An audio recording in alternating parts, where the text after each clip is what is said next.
All right. Next guest. What's your name? Michelle Dube. Happy to meet you, Michelle. Nice to meet you, Chris. What can we talk about? We can talk about anything you want, but Mick was telling me that you're a fitness guy.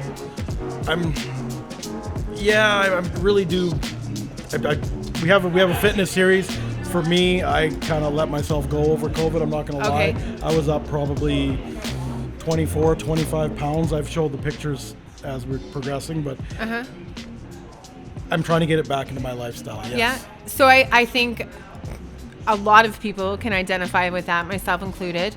And I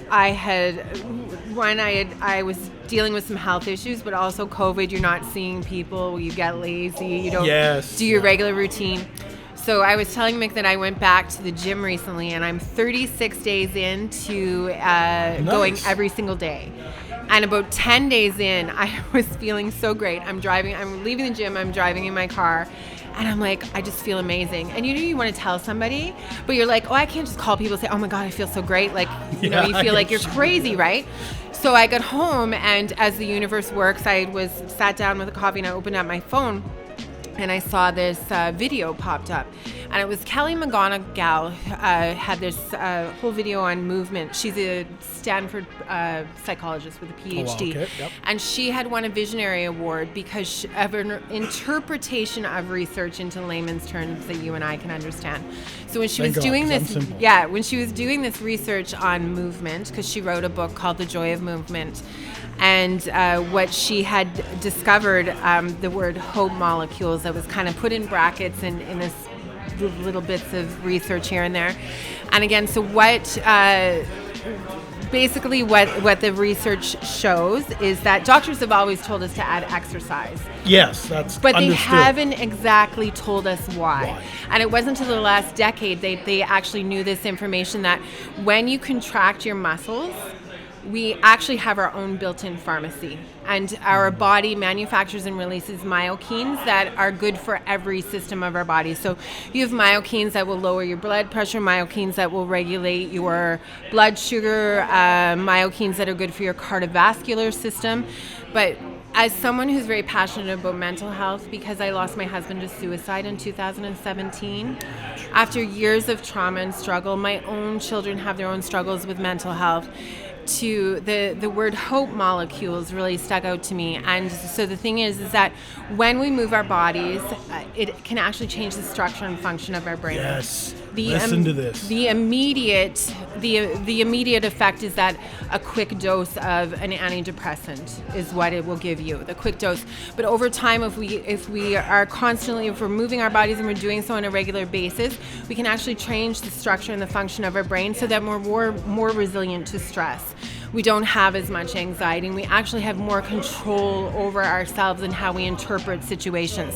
That's huge to me, and I thought, I'm not there's a whole thing with the pharmaceutical companies and we'll go into that we won't go into that because I'm not saying that I'm against medication. I'm just saying if we empower people to say this, you do have this amount of control over your body.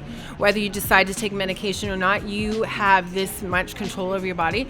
So 36 days in, I can say, as you said, we all over COVID let ourselves go a little, and to me it's more than just getting fit and dropping dress sizes, and that's a natural consequence. So being grateful because your clothes fit better, and being grateful because your body is stronger, but also the effects, right? You walk differently, you feel differently, all of that. And every day you just feel stronger and ready to tackle the day. And now it's not one of those things people say, I don't have time to go to the gym.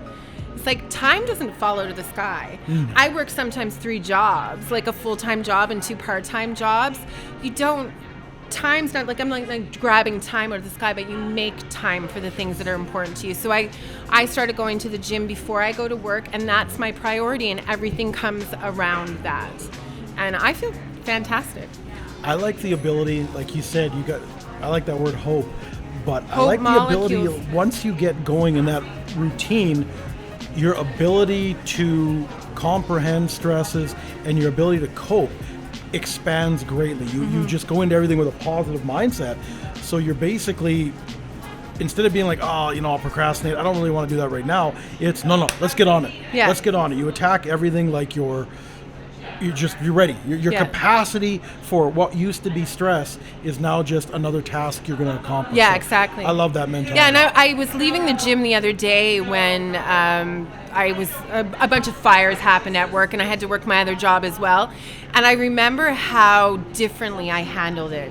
Instead of immediately being, oh my God, my day's ruined and this and this and this, it was kind of like, okay. You used to panic, now it's call to action. You didn't even, Yeah, instead of the reactionary, you're going to handle it, and you're going to handle it without your blood boiling up to here first and causing yourself a whole bunch of undue stress. So that's, I use the words every day, hope molecules, because I think it's just such a fascinating and amazing thing to know that our bodies were actually designed to help and heal ourselves. Obviously, we need to put in some of the work, but we can make those choices that we can live a better life. And I want to be able to keep up with my kids. I actually want to surpass them. My goal is to get younger next year. Nothing wrong with that one. Right? That's something, if you could bottle that, you'd be the next, you'd be the first actual trillionaire. I find myself actually being triggered when people say, oh, we're getting old or this or that. And I'm like, aging is a natural process. Getting old's a choice. I'm not doing it. I'm not going Just be the youngest version of whatever age you are. Exactly. The number is going to go up, but it's how you perceive yourself at that age. And I mean, and aging is a privilege and a blessing. It's denied to many people. So I'm never going to say, it's not the age that matters to me, but I'm not ready to get old, and I'm not going to do it willingly. My age right now didn't exist 100 years ago. Yeah. So whether you want to call that medical or we know more about our bodies at this point, I wouldn't even be existing 100 years ago. So this is a privilege to be able to be anything over 35 is a privilege compared to what our great grandparents were expected to get to. Absolutely. Yeah. Awesome. Thank you so much. Very nice chatting with you.